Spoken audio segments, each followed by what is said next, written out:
Okay, students, welcome back. Let's cover section 1.3.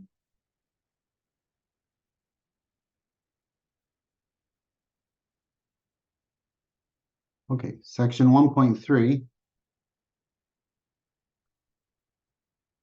is the geometry of first order differential equations.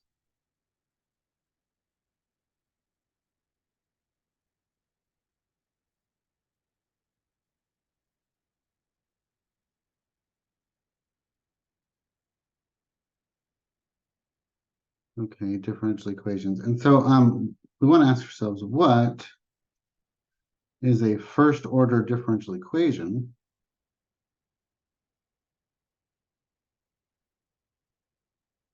Okay, and it basically the highest power, or sorry, the highest derivative that this thing can have is a first derivative. Okay, so this is a first derivative equation. Okay, and it can involve what x's and y's and y primes. Okay, powers of x's. However, if you had a linear, you could have a linear equation that looked like this. Okay, I'm sorry, that shouldn't be a y prime. That should be a y. You could have a linear equation that looked like that. That's a first order differential equation. We're gonna have things be a little simpler when we talk about the geometry of these things. Okay, but that's just an example of one.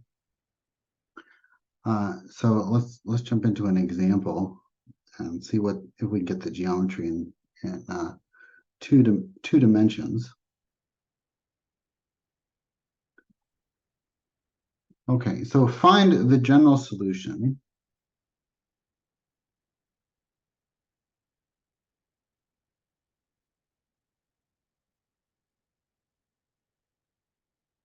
to y prime is equal to 2x and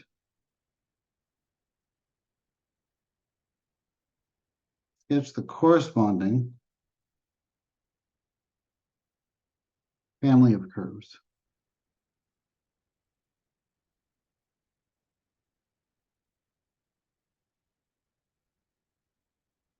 Okay, sketch the corresponding family of curves. Okay, so we have y prime is equal to 2x. And we want to find a general solution to this. And so the derivative is equal to 2x. So what would be the integral if I integrate both sides with respect to x? That would give me y is equal to x squared plus c. Okay, this is a parabola.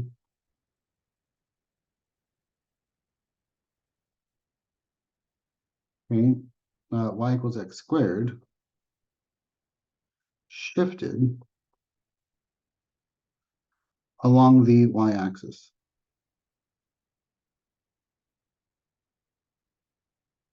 Okay, it's just a shift in the y-intercept, actually, because c is y-intercept. This is my y-intercept. So my y-intercept gets shifted. The shape of the parabola stays the same. It's just my basic parent function. Okay, if I take my parabola, okay, my very boring y equals x squared parabola, and we shift that up and down. Okay. Okay. If we shift along the y-intercept, we get this family of curves. Okay. Family of parabolas. Okay. Okay, number two, or sorry, let's do a definition. Definition, given the differential equation, okay, dy dx is equal to some f of xy, we could solve for y prime, and then it would be in terms of x's and y's on the other side. Okay, so the derivative is equal to some function. And since it's the first derivative, we don't have to worry about any other derivatives. Okay, so we could just solve for that first derivative, just like we did for the orthogonal trajectories back in section 1.1. You can solve for the derivative in terms of x's and y's. Okay, well, given the differential equation, the first derivative in terms of x's and y's, and computing the values of f of x, y, and assigning these values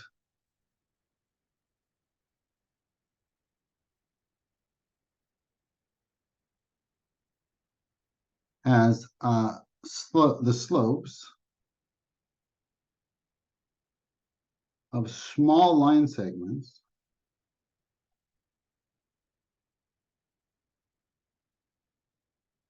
at the corresponding points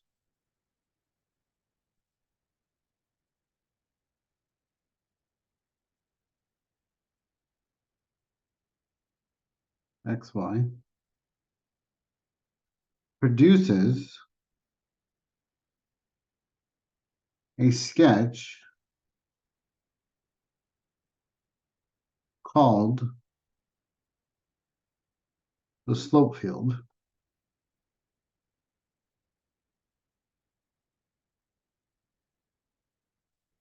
of the differential equation.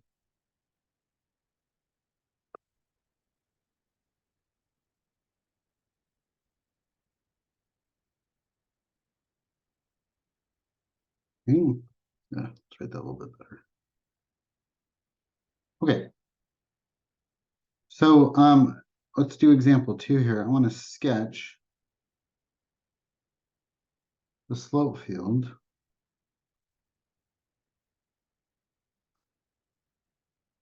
for dy dx is equal to 3x squared. Okay, let's sketch the slope field for dy dx equals 3x squared. Okay. So we're going to look at various x's and y's, various points, and we're going to draw some line segments at those points. Okay, you can use whatever values of x or y you want. Okay, I'm going to restrict it to integer values simply because it's going to make my graph a little easier. So let's go ahead and do that. We have, oops, sorry about that. Okay, we have x, y, and f of x, y.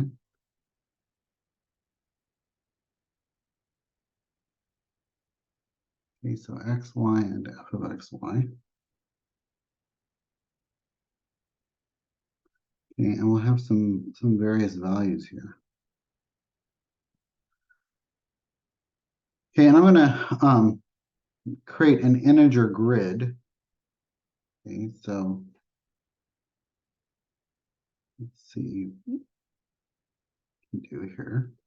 Okay, so let's do 1, 2, 3, 1, 2, 3, 1, 2, 3, 1, 2, and 3.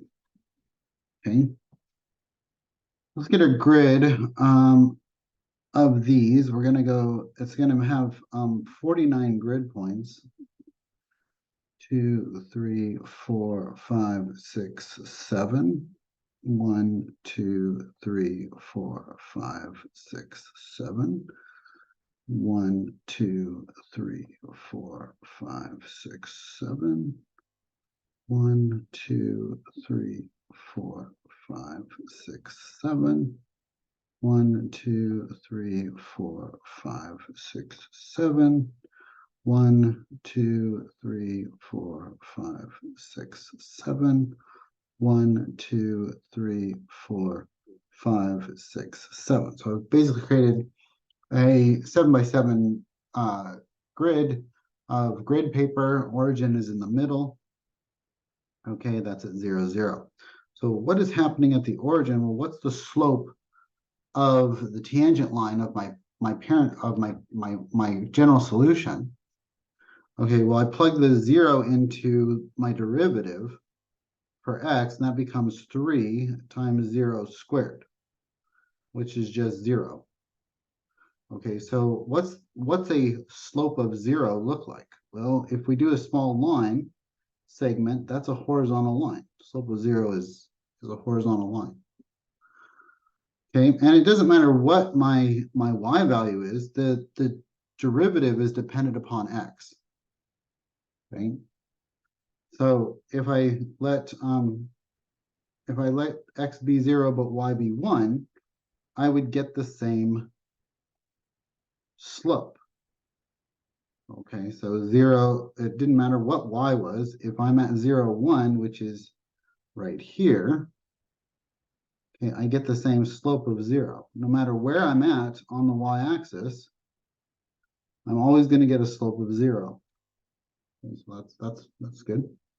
Okay, let's move the x then. Okay, let's change the x values. Okay, it's not dependent upon y. Okay, not dependent upon y.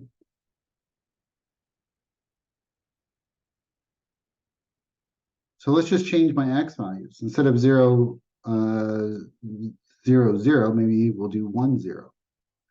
Okay, where are we at 1, 0?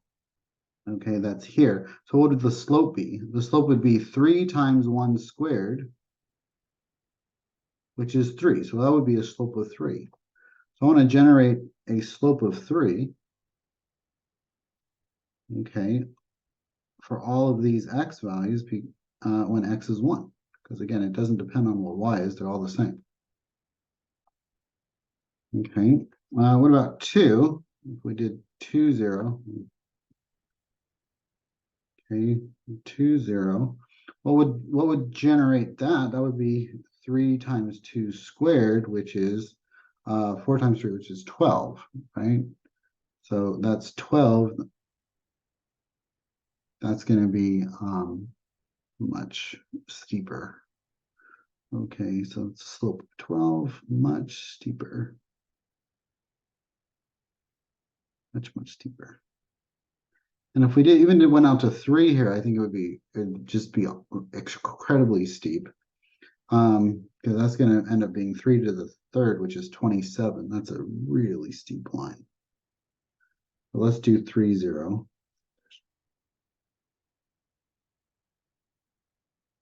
And that's 3 times 3 squared, which is 27. And so we're going to go like so. That's almost vertical. So slope of 27. We're going 27 up over 1 over. Okay. Almost a vertical line. Not quite, but almost. Okay, now what if we do the other side? Well, what's negative 1? Negative 1 squared, if I take and plug in negative 1, okay, we get 3 times negative 1 squared, which is just my 3. Oh, okay, so it's still positive. It's still positive 3. Okay, so positive 3, just like that. Okay, positive 3, positive 3, positive 3, positive 3, positive 3, positive 3.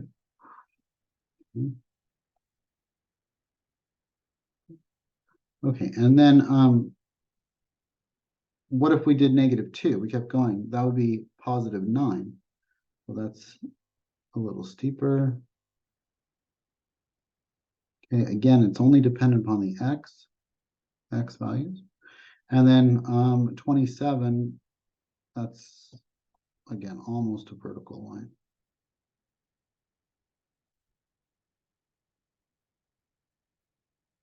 Okay, and so what is this giving us, really? Okay, what would our general solution be to this equation? And why is it creating this pattern of this slope field? It's almost like we're, developing a photograph and we're trying to look at the image of something, the image of the tangent lines in order to get the image of the original picture. Okay, and so we're, you know, it's like looking at a negative, if you guys know what that is from back in the day when they had cellophane film. Okay, they had to go to a developing room and develop this negative image, and then you would get the positive image set on a piece of paper.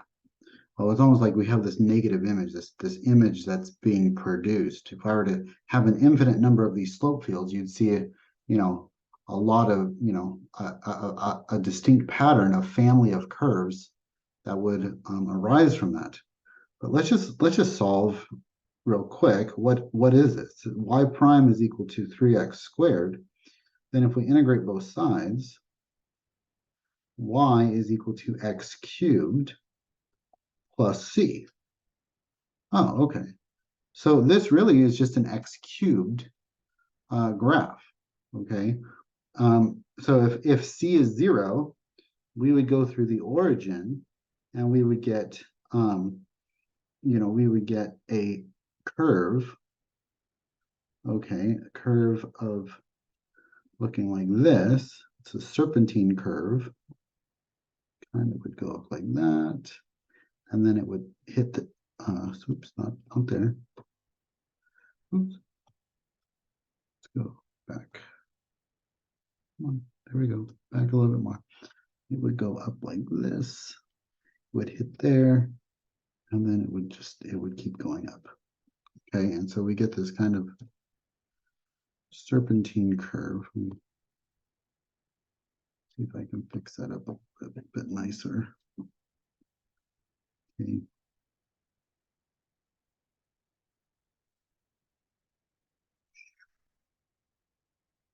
Okay, and we would get that serpentine curve there. Okay, and we could get a family of these curves. Okay, so we could get another curve here, depending upon what the y-intercept is. Okay, so we could get another curve there. Okay, and then just keep going up and up and up, and we would get this, again, family of curves. And the slope field helps us give kind of an image to what the general solution would be to the family of curves. So this y equals x cubed plus c, that's a general solution. Okay, if we were at the origin 0, 0, c would be 0. So let x, y equals 0, 0.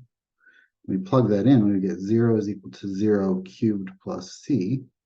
We would solve for c, and c would be equal to 0, which means that at the point 0, 0, we would just get the parent function, y equals x cubed. So we would just get y equals x cubed. And that would be a particular solution. Okay, that tells me that that's basically y of 0 is equal to 0. Okay, that would be my initial condition.